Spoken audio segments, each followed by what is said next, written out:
Yeah. Wow, sikia wewe Kipyuda. Masepetu wa Mbeya.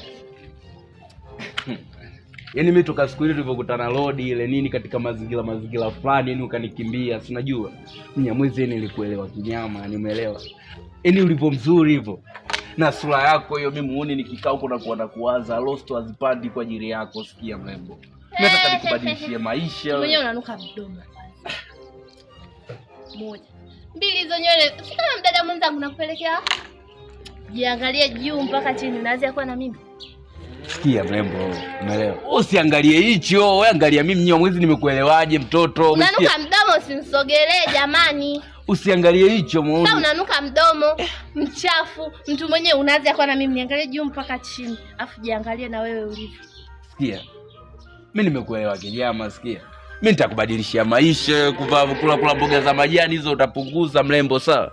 Mimi nataka nikulishe minyama, nikulishe machips, nikulishe kila kitu ambacho. Nakula mboga za majani alitafuta babangu, nakaa kwa babangu, naishi kwa babangu. Sasa wewe mtu unalelewa na bibi yako.